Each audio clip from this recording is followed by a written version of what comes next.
Welcome to the One Chance Coaching Podcast. My name's Claire and I'm going to be chatting to you today. Please be aware that this is just my advice from me to you. I am not a doctor, though I do have a life coaching qualification as a level 3 diploma, and I'm working on my nutrition and health diploma as well.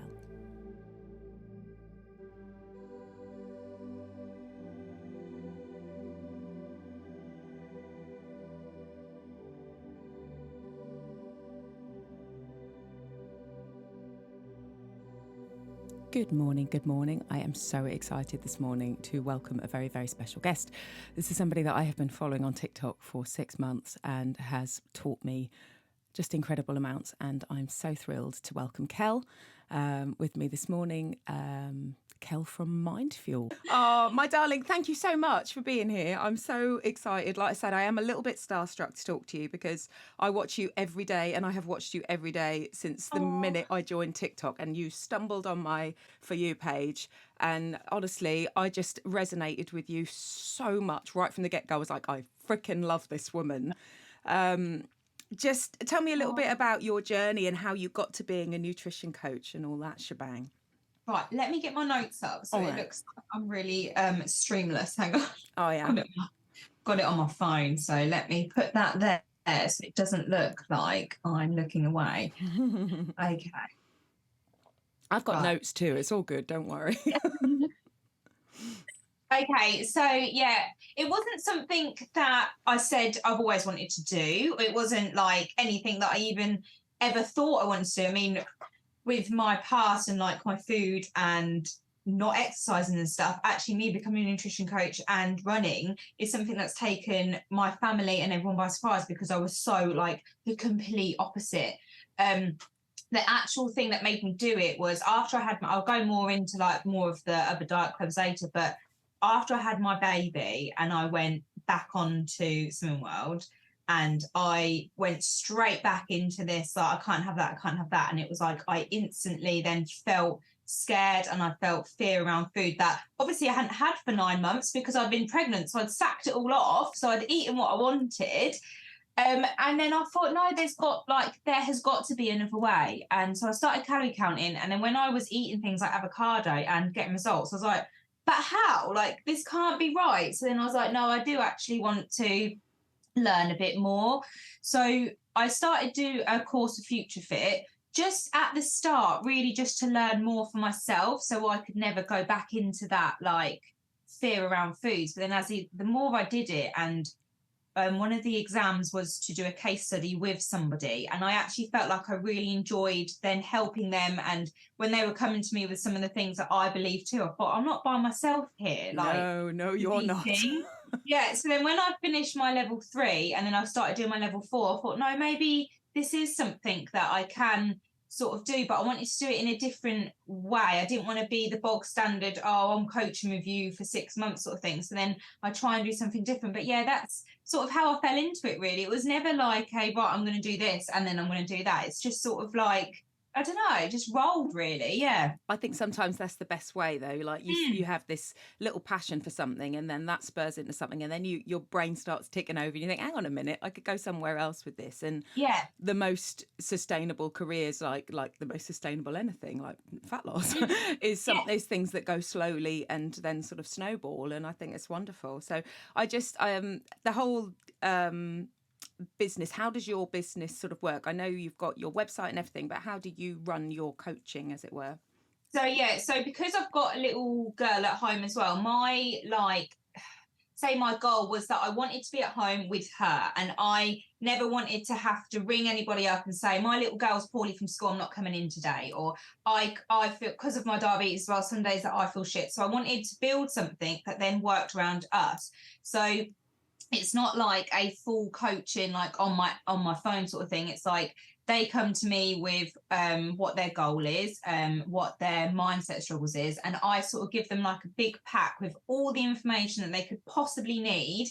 A mini lesson on carbohydrates, a mini lesson on protein, on fats, on fiber, and then explain exactly what a calorie deficit is. I give them their calorie targets. I tell them basically, I don't get to say what to eat. I basically say you can eat what you like, but be mindful that your body still needs nutrition, and that if you eat nutritionally, actually then the chocolate, you'll feel better about eating the chocolate because you won't feel shit because you're not just eating chocolate, if you know what I mean. Like, you're not using all your calories for chocolate, which I know is a real, you really want to do that when you're told you can eat what you like. The first thing that you want to do is think, okay, well, I'll just eat all this beige food that has zero nutrition. So I sort of try and explain, it's about a 26-page pack that they get. Yeah.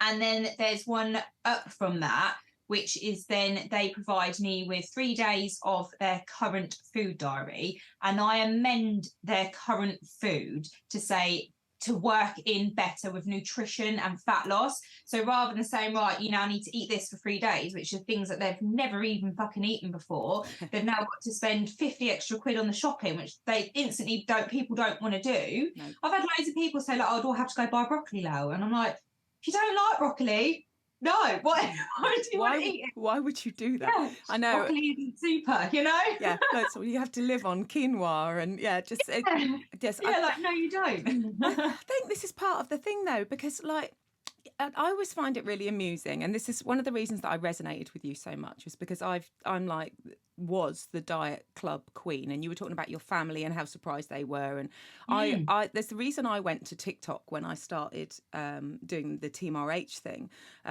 was that I didn't want anyone to know I was losing weight, because I just didn't want that. Here we go again. Yeah. You said that last time. You said that with Slimming World. You said that with Weight Watchers. You said that with shakes. You said that with intermittent fasting. Everyone was the answer. But when I started just, calorie, whoever you do it with, whatever, group or whatever you do it with, calorie counting, you realise how much freedom there is. And the slogan on the front of the Slimming World books is food freedom. And I'm like, is it fuck? No, it's not. It's the opposite. It's like the mirror opposite of food freedom. It's that, like you say in your TikToks and everything, and this is where I found you, and I was just like, yes, where you're like, if I've had porridge in the morning, I can't have a sandwich. What the fuck? Because you've used your healthy extra B, which is made up. And, I don't know. I mean, have you always had an issue with weight? How were you when you were younger? Were you sort of fit and healthy then, or? Yeah, so throughout my child, I was I'd say normal child. I wasn't, teenager. I think that I was never like the skinny one of my friends group, but I wasn't like, I'm not saying I wasn't obese or anything like that. I was just like a little bit, I wouldn't even say chubby. I was just not like the flat stomached, not perfect, but like all my friends always just seemed to be a bit skinnier, a bit more confident, but it didn't really seem to bother me as much. I think it was just one of those things that, I was just whatever. Teenage, again, I started to creep up a little bit, but it was my 20s when I was smoking, drinking, and just eating kebabs and all this sort of shit. Like, it was quite, and I don't think I actually realised how I wasn't moving. I wasn't working in an office, and it all just, and then that started the yo-yoing. It was the lack of knowledge as well. I would think that I'd be able to have a shake for breakfast and that I could do what I wanted the rest of the day because I had that shake. So that's what was going to get me fat loss. Like, it was such a bizarre thing to look back on now, that you just think that you just have to do this one thing and then it works. And like the fat burning pills and stuff, I believe that I could just take these pills and still eat my kebabs and drinks and stuff, and it would just somehow, like, it just is bizarre. It wasn't actually until I was about 26 that I actually signed up for Slimming World. Before then, it was just ridiculous stuff that I'd try and start on a Monday and give up by the Tuesday, because it's just, I had absolutely no clue. So I'll say like the early part of my life, it didn't really faze me, but my 20s, was when then I was up and down. Yeah. So how old are you now? You're still 33. You're still a baby, aren't you? You're still a baby. So I know what you mean though. Like the 20s, I was always sort of quite. I think I was quite sort of chunky as a kid, like, but I biked everywhere, and lived out in the middle of nowhere, and I was riding horses a lot and all that Mm. sort of stuff. So I wasn't big, but again, like when I went to uni, I was like, 9 pints of cider, yeah, go on then, and then all resolve for being anything. I mean, it just didn't even cross my mind. I ate what I want when I wanted, and then the more you drink, you're taking in not only the calories from the drink, but your resolve is then weakened. So, like you say, it's kebabs, it's Chinese, like our local takeaway. They knew exactly who we were. They were expecting a call at 1 a.m. Yeah. And then the next day you're hanging. So what do you do? Eat more shit. Exactly. And you're hanging around with your friends. You're like you say, smoking, have a little bit of weed every once in a while, and Oh, see, I didn't do that. oh, I did, and Oh no. I just not a lot, but just, and actually, I very quickly realised that I think people that smoke a lot of weed are just possibly dull people. Like, Yeah. they wear like PlayStation. Boring. Yeah. It's like, God, you're dull. I like say that because my ex was one of them. So I'm like, you really are quite dull. But I don't. I think that whole sort of lifestyle there just takes you to a really bad place. Oh, it does. Yeah. It's just horrendous. So how did you, like, I want to talk to you about Slimming World, because this is something that I just, you and I are so on the same page on. When you went to it and you first joined it, were you in, or did you always have, like, what do you mean if I mash a banana, I have to sin it questions? Because I had the questions. I asked the questions. They hated me. They were like, she seems to be, there's logic in the room. Abort the plan. So there was 2 times. So the first time when I went at 26, I went with a friend and we went to an actual meeting. And I think that then we was just, she told us what to do, and that was sort of what we did. And I remember then we went away the next week, and because I was 26, I should have been losing more than £2 a week. And I stood there on the scales in front of everyone, and I was like I've tried my hardest, and it felt really shit. I think I only then went back to that group again once, and then I was like, no, I'm not doing this anymore. So then my first Slimming World thing was probably only about 3 weeks, because and then I tried to do it from home because I cancelled the thing, and then I just tried to do it from home, but it didn't really work. It wasn't until 2018 I just got married, and then I'd eaten chocolate cake for breakfast for about 10 weeks and realised, no, this needs to stop now. And I remember my husband had gone out on a Saturday night, and I went, because it was a Saturday, I had this real thing, because it was Saturday, I had to eat something really yummy or something big. I remember I went out to Tesco's and I bought a family size lasagna. I had garlic bread and had ice cream, and I sat and I ate all of it. And then I thought, nah, this is the time to change now. And then this is where it's really weird. The next day I signed up for Slimming World online. And it's really weird to look back now, because you think, why would I sign up for something that made me feel so shit a couple of years before that? But yet I've signed up for it online, because then I felt then I can do it from home. And no, for the first few weeks, I didn't notice. I was also doing Couch to 5K. So I think that sort of propelled my weight loss, because I had added 3 runs a week into it. So I think that actually helped me a lot in the first few weeks. It wasn't until I'd lost about 2 stone, and then I got to the place where then I got the whole weigh day, cheat day cycle.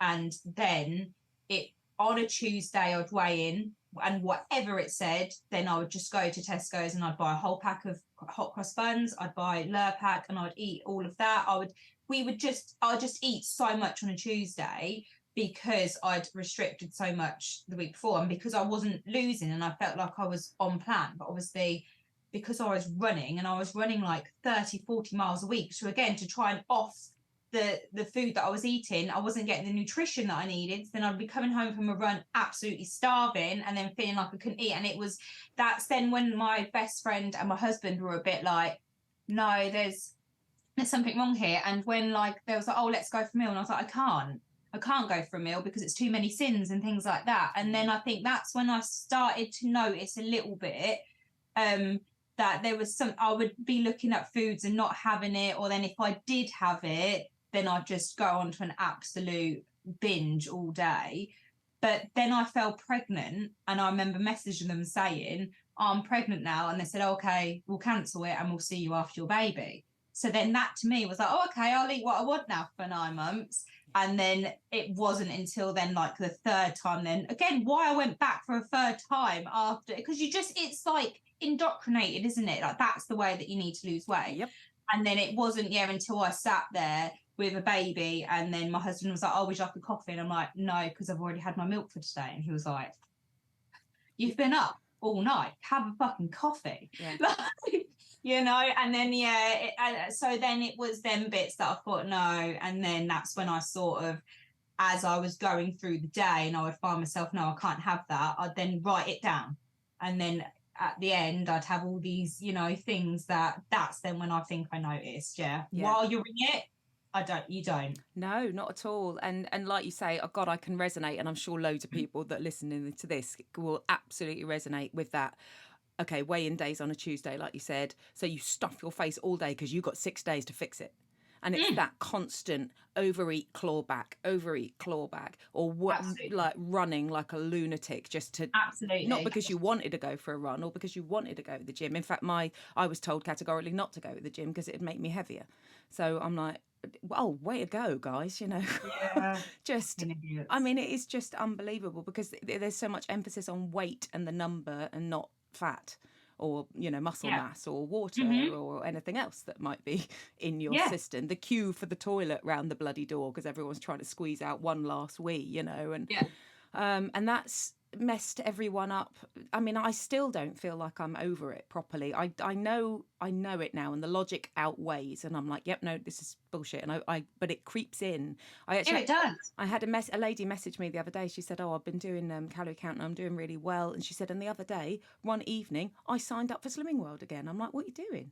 And she was like, I don't know. I don't want to go back there. And I'm like, but you're already losing. But she was like, no, it's so in my head that that's the only way to do it. And it's easier. And I think that's what they play on. Oh, it's easy because you don't have to weigh, you don't have to count. And it's like, yeah, that might make it easier in some respects. So it doesn't make it effective eating your body weight in pasta every night and pretending there's no calories in it. Yeah, exactly that. And I was really bad for pasta. Like I would eat a whole pot. Because they told you could. That's why. And if we were having jacket potatoes, I'd be like, I want that bigger one. And I know like the calorie difference now is like minimal, but still I would have the bigger one because in my head, I believed that I could have two if I wanted. Like, knock yourself out. That's when it's really wrong because it doesn't teach people about food and portions and just nutrition in general. And that's why the failure rate is so high. And, and absolutely. Essentially that's why it's such a genius business model. Because they don't want you to learn. And I lost, I think, with Weight Watchers, I lost the majority of my weight. I lost like over 8 stone with Weight Watchers, and I didn't stay there. I celebrated with a Domino's pizza, got to goal, got my certificate, got pizza. Lovely, brilliant. It's like giving up smoking and then celebrating after a year with having a fag. I'll treat myself. Yeah, exactly. Ridiculous, but it is nonetheless true. And then with Slimming World, I lost about 2.5 stone with them, and I think I did stay at Target a little longer with them, but there was no support. It was like, right, what do I do now? And that's the point I'm at now. I just got to goal this week, and I'm like, right now, this is the point where I've got to relearn some other stuff. I've got to learn how to stay here. And actually, for me, that is more of a challenge than the actual downward. I think it is. I think a lot of people focus on just losing weight and they don't even think about what happens afterwards. Yeah. And they just do the things that they need to do to lose weight as fast as they can, but then they don't learn the things that they need to do to keep it off forever. So then that's why they find themselves in this cycle of getting to a target and then putting it all back on again because they're not learning anything in that journey. All they're doing is trying to get the scale to go down. Yeah, exactly. I find it fascinating, actually. The whole thing is just completely, blows my mind because I'm like, oh, there's so much to learn once you get to this point. And then, all the way through, I kept saying to myself, how much do you want it? And I did lose this, this last 5 months, that went damn quick. That was nearly 44 pounds in 24 weeks. That went amazing. It went really fast. But I always say to people, like, everyone's journey is different. And when I did the podcast with Tina, she's like, she's lost 24 pounds in 24 weeks, which is absolutely what she wanted to do. And it's brilliant. I didn't think I was going to lose it this fast, but I have worked really hard to achieve that because I was more excited about this bit. I'm like, I just want to get to that maintenance phase and figure this shit out forever. Yeah. Because I'm not getting any freaking younger. Do you know what I mean? Like, my 50s are just around the corner. And I said to myself, I want to get this shit nailed down before I hit 50 so that I can go into my next decade like, yes, I've got this. Yeah. How long have you kept your weight off, Kel? So I think it's about 2 years now. So again, I think it did take me about nearly 2 years to lose like 50 pounds, because I was doing it as slow as I possibly could. But yeah, probably about 2 years now. Brilliant. And how have you found the maintenance journey?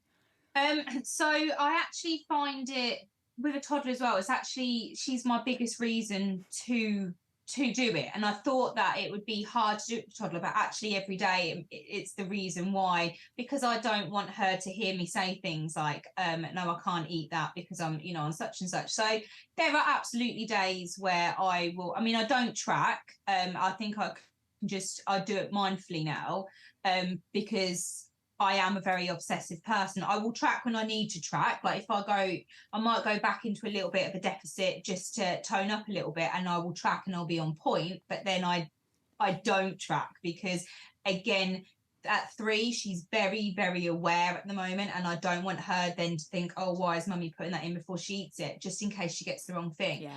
But actually, I found it quite easy to maintain because when I'm overstimulated as fuck, I can just go for a run. So then which is all the time at the moment. So yeah, she does spur me on. And some days are definitely harder than others. There are definitely some days where I just want to eat, and I do. But I do listen to my body, especially with my type 1 diabetes, because that all came in as well after I had my baby too. So that was another factor that I then had to pull in. I didn't know about any of that before I had a baby. I was only diagnosed after. So that was another thing that then I had to incorporate into this weight loss journey, which is why then I did it as slow as I could, because if I had to have jelly babies, I had to have jelly babies. I had to save, but you have to save your life. I could go into a coma if I didn't. Whereas before, I think that would have really triggered me on Slimming World. So I'm actually glad that, well, obviously I was still very poorly and we didn't know why, but I'm glad that I didn't know that then, because I think that then I could have actually got into some real issues with myself, because I would have not gave myself the medical treatment that I needed. So there are definitely some days where it is easier.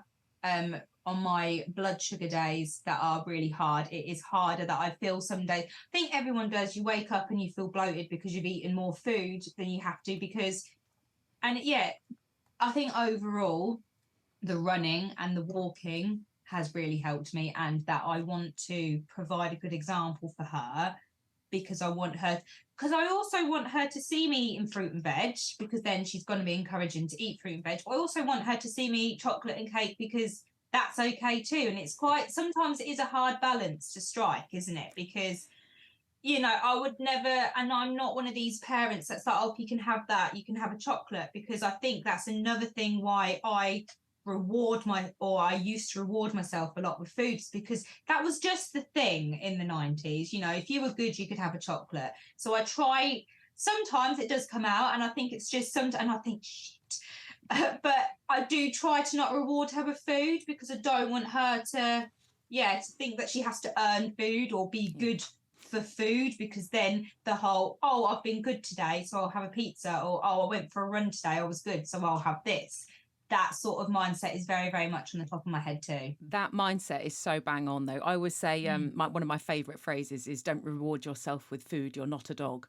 I love that expression. I've said that to myself too. You're not a dog. These two are sitting there going, oh, is there? Yeah. Treat. Yeah, I know, but I think you're absolutely right. And it's also that case as well of your child falls over and bangs their knee. Oh, so right, you come to me and we'll have a little piece of cake or something to make you feel better. And that is where that self-comforting can come in. And you're like, yes. I question the term comfort food all the time. So is it comforting you do you feel comfortable, stuffing your face with food? Is that making you feel comfortable, or are you actually inherently feeling very uncomfortable? And I think that there's got to be better ways. I try, and if I'm feeling like I need to go down that route or I need some self-comfort, I'll try and have a bubble bath now, do you know what I mean? And just go, I'm not going to feel comforted. What I'm going to do is eat that, then overeat, and then feel shit.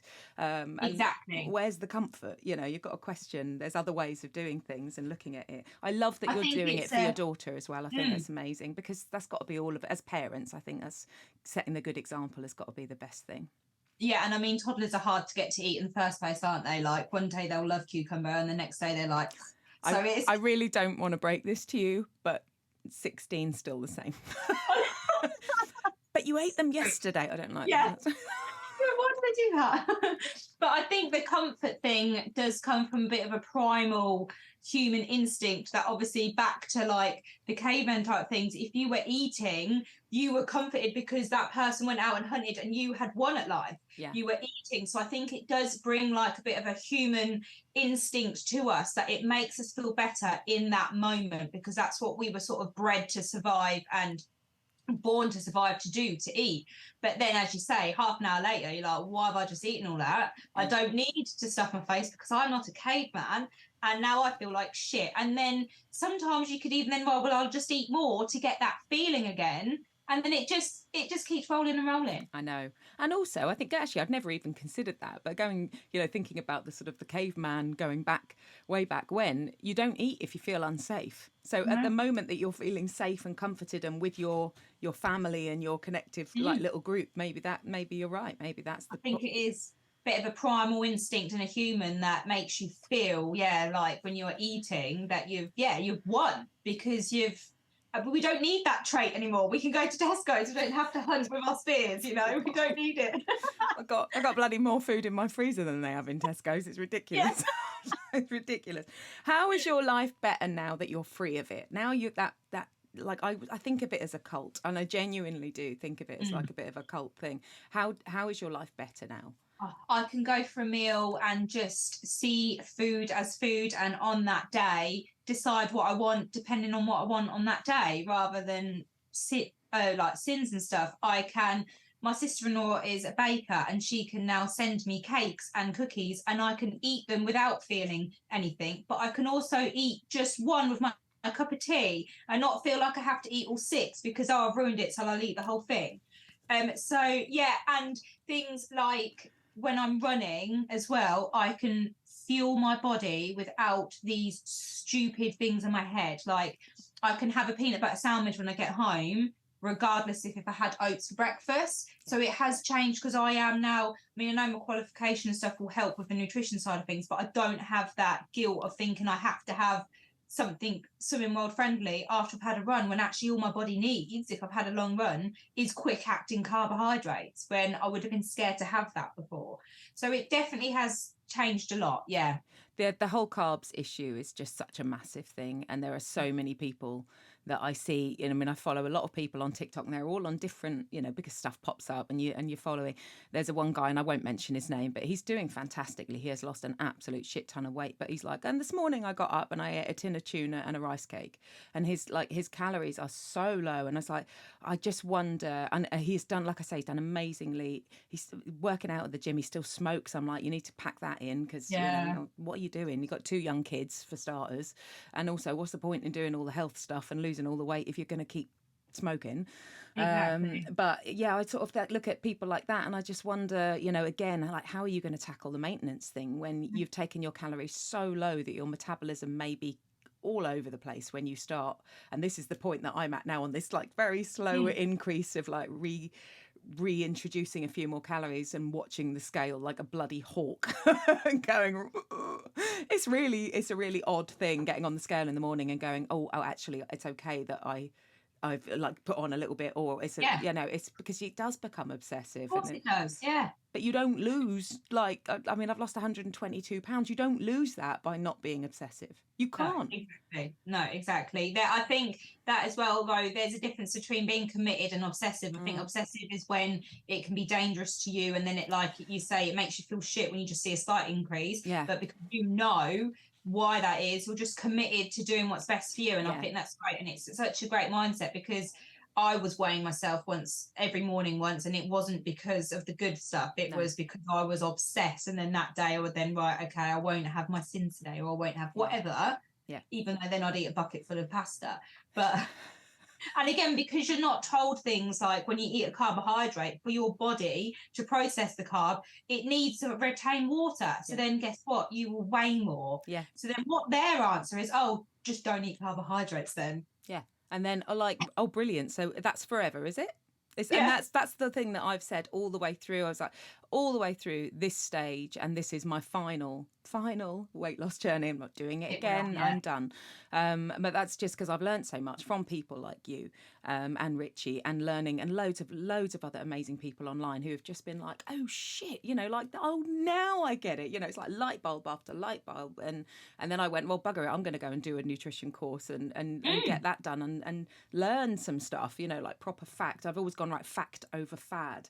But I think that's it. The more I've said all the way through, if I can't do it for the next 10 years at least, if not forever, then I'm not going to do it, because then I've got to reintroduce it at some point, and then it's just, you're just making life difficult for yourself. Yeah, no, of course, yeah.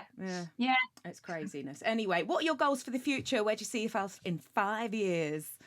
See, I didn't really know what to say about this question, because I'm still very much like, I'm going to restructure my business a little bit to try and bring some new things in. I do have some ideas. So yeah, I mean, I would love to be in a position where I'm helping more in the type 1 community. Lovely. I mean, I think there's a lot there that needs to be done with awareness and nutrition and things like that.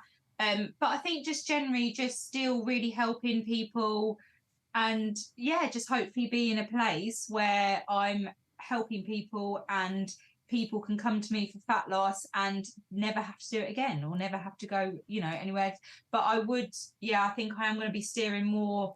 I have got some sort of ideas in the background, or some things from the type 1 community. So hopefully 2024 I can start. Just don't get any bloody time. It'll all change. It'll all change. A toddler, having a house and a business. It's like I'm just constantly being pulled. So I've got all these ideas and then I'm pulled somewhere else. But yeah, she starts reception in September. So then in September she'll be like more days. So I'm also trying to like keep this time for us on our days off. It's just me and her, because she is my only one and she will be my only one.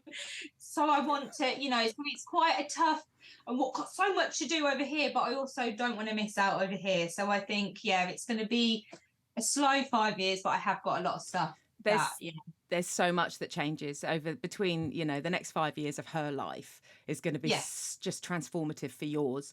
And you have got the exact right mindset, because I'm not being funny. Like a couple of weekends ago, I'm taking my daughter off to university open days, and it's like, really, she's still. Yeah, she's my baby. I know. I think it's because she's my youngest one as well. It's like, oh God, you just can't. But so it does go by in a flash. And while I'm not one of those mothers that like, it's all wonderful, #blessed, enjoy every moment. You won't enjoy every moment. Some moments are fucking awful. Yeah. And that's okay. Yeah. Doesn't mean you don't like them. It just means that some days people don't. You underestimate what a slog parenting is. But yeah, I mean, for 5 years from now, she'll be way underway. She'll be in school, and everything could change. So I think it's wonderful. I've got quite a few things that I want to do. But yeah, I think it requires my time. And I feel like at the moment, I just want my time with her. I can still do some things behind the scenes, and I will do. But yeah, I think maybe next September is when I'm really going to start shooting off with things, because I'll spend the first 2 weeks crying. And then you will. And then it'll be all right. But the problem is, and I will warn you in advance, you'll think, oh my God, I'm going to have all this time. You won't. By the time you've got them in and you've come home and you've had a cup of tea and you've been for a run, or you've walked the dog, or you've done the housework, you'll be like, fucking hell, I've got to go. What, are you kidding? It feels like that now, and she's up there 9 till 3, and it already feels like that these days. Like I say, she's there 2 days a week at preschool, and it does. As soon as you've sat down, you're like, 2:30, and it's I know, honestly. And then there'll be the moment when you have a little nap in the afternoon and you're late to pick them up, and just warning you, that'll probably happen. Never happened to me, obviously. No, never. Only once. I've never been so mortified in all my life. Like, oh. Right, at the end of all of our podcasts, like whenever I have a guest on, I do quick fire round, okay? So this is no prep at all, and sometimes it goes really well and sometimes it just all falls apart, but we don't care, okay? Because that's life, right? Okay, so Yeah. here comes the quick fire round. Kel from Mindfuel, you legend. Sweet or savoury? Sweet. Staycation or vacation? Vacation. Top 3 people to follow online? Not me. Oh, obviously Richie. I have to say he's one of my, not just because he's awesome, but I'm actually really lucky that he's one of my really close friends, and I'm so grateful that he is in my pocket when I need him. He's amazing. He's so funny. Who else? Ben Carpenter, I like him. He's really good. And Bethany Dobson. Yep, all of them. Love fantastic. all. Yeah, she's fantastic too. Yeah, she is amazing. I like every time she does a recipe, I'm like, save. Yeah, she's brilliant. I love her. She's brilliant. Okay, best piece of advice you would give somebody starting their fat loss journey? Be okay with it taking ages. Like, stop thinking that you're going to get these miraculous results every single week, because you won't, and that's what's stopping your progress. Because, like, unrealistic expectations, whether you've got £20 to lose or £200 to lose, be okay with however long it takes, and that you're actually not in control with what those scales say every week. So you could be bang on everything and you could have just drunk a bit of water and it's gone up. Like, you physically can't control it. So be okay and just keep doing it. Yeah, just keep doing it. Consistency, right? Yeah, exactly. consistency. All right, favourite quote? Oh, life finds a way. Nice. Got it on my hand as well. Oh, look at that. You can see it, yeah. I've got life finds a way above her handprint. Oh my God. I know. Stop. I want to get my one of my, this is off topic. I've gone off the quick fire round. One of my choir members has got her dog paws on her ankle, both her dogs. I'm like, oh, for God's sake. Yeah, I lost 2 of my dogs last year, and I've got their photo on my arm. I don't know if you can see that, but yeah, I lost them within 2 months of each other last year. So yeah. You wonder why we go through it, don't you? But then you look at them and go, oh, that's why. I have another one now, yeah. I'll have 2. Brilliant idea. What do you want for Christmas, Kel? What do I want for Christmas? I'm going to be one of these people that I just want my family and my food and just a good time. Like, I am at that point now where there's been, lots of times that I just want my family around me. That's lush. Oh, you see how lovely are you? And world peace. Yeah. If you could have one wish at all, like, genie situation, what would it be? To have a farm in the middle of nowhere and not have to talk to people. Shit, I'll go. Hang on. Yeah. With goats, with chickens, with horses, with an agility course. Yeah, I'd have like a big... Yeah, that's what I'd wish for. Well, if you hadn't just said and not have to talk to anyone, I'd say, can I come and visit? But I won't. You can come and visit. I mean, like, don't have to go to Tesco's and deal with the raging trolley people. I love that. Okay, who's your hero? Again, I'm going to be really soppy, but my dad. Oh, that's lovely. Yeah. Most stupid thing you ever believed? Oh, what are we doing? Diet? Yeah, you can do whatever you think, whatever you want. That if you eat after 7 o'clock, you will put on fat straight away, no matter what it is. I've eaten an apple. 10-calorie jelly. And then I just would be starving. Just wouldn't eat. I'm fine. I can't have that. Yeah. It will instantly turn into fat. Yeah. 6:59. Yeah. Hold on. You should check out, just again, I deviate off from the quick fire, which is turning out not to be very quick, but go and when you finish this, go and Google the Brian Butterfield diet. All right, just thank me later. Okay.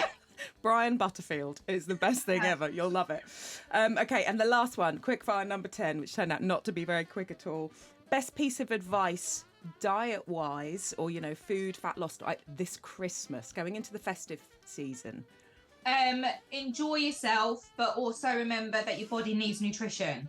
I wish somebody would have told me that before, and it sounds really simple, but like the reason you feel so shitty and lethargic and have no energy is because you're eating Terry's chocolate oranges for breakfast by themselves. Like, it's okay to have chocolate orange, but make sure you have some fruit and some veg and things like that too, because then you won't feel as shit. Like your body still needs nutrients, whether it's December, January or March. Like we need it. So yeah, and drink your water. That's really genius. So, yeah. That is perfect advice, because I think it's, December hits and it's carte blanche to be, arse deep in the quality street before you've even, done anything. And it's fine to have the quality street. As I was approaching the beginning of, or sort of November, I was like, right, I need to start having these things around me, because I didn't want to get to December and then suddenly these things are there, they're everywhere. And I'm like, oh God, because it was always like a sort of I hate the word, but a trigger food for me.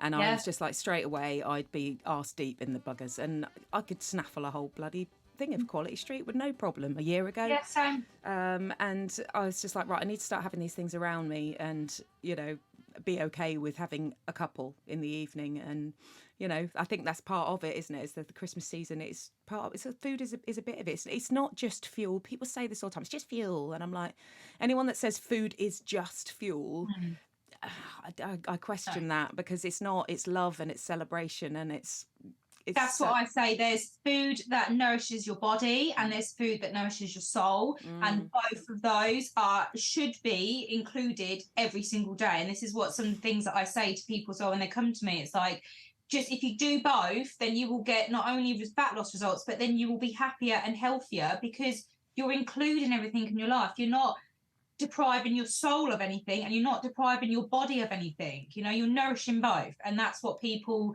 don't see.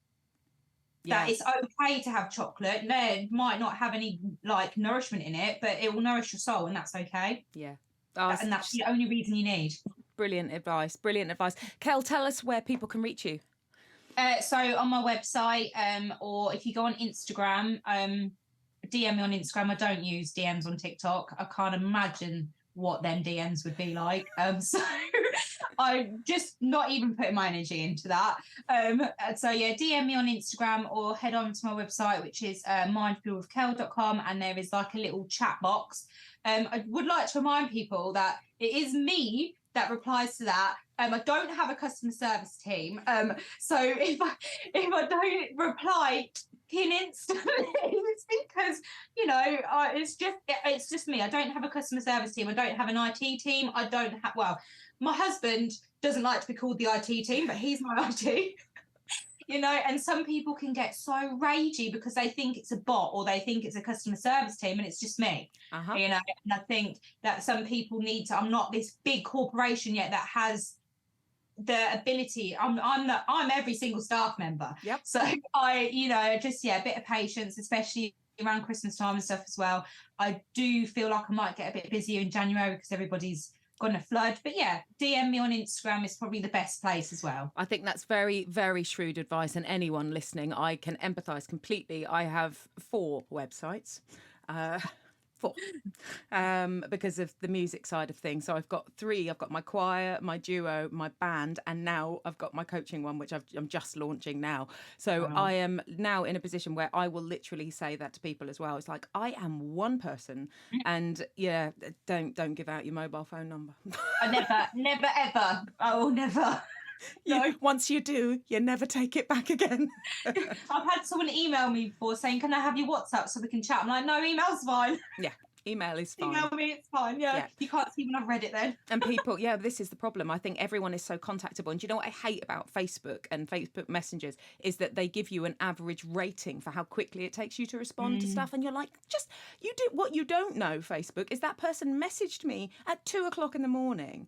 The amount of people that message me as a band leader saying I need to book a band for my wedding, and when do they message me? At 9:00 on a Saturday night, and I'm like, where do you think I might be? Yeah. Yeah. Let's think it through here, people. When's your wedding? Yeah. Oh, it's on a Saturday. Is it? Yeah. Funny that.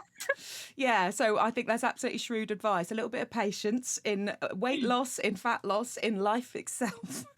I think it goes a long way. Kel, thank you so, so much. I have loved talking to you. You are absolutely incredible, and I've learned so much from you. So thank you, because you are right in my sort of top percentage of people that have taught me the stuff that I needed to know. Thank you. So thank you so much. From somebody who thought they knew it all when it came to weight loss. I didn't. I think the first thing you do when you start again is realise, actually, start from scratch. and have a different approach this time. So yeah, thank you so much for joining me. You're welcome. And you're welcome. Enjoy. I'd love to do it again. Yeah, definitely. In the new year. That'd be wonderful. Absolutely. And so as your plans progress as well, and all that sort of stuff. And it's amazing. You're going to smash it. You're still a pup. Thank you. All right, my darling. Thank you so much. Thank you. See you later. If you've enjoyed this podcast, please give me a little rate and review. That would be amazing. You can also, if you're listening from Spotify, share straight to your stories. If you've enjoyed it, I'd really appreciate it. Let's get some reviews going. That'd be amazing. Take care.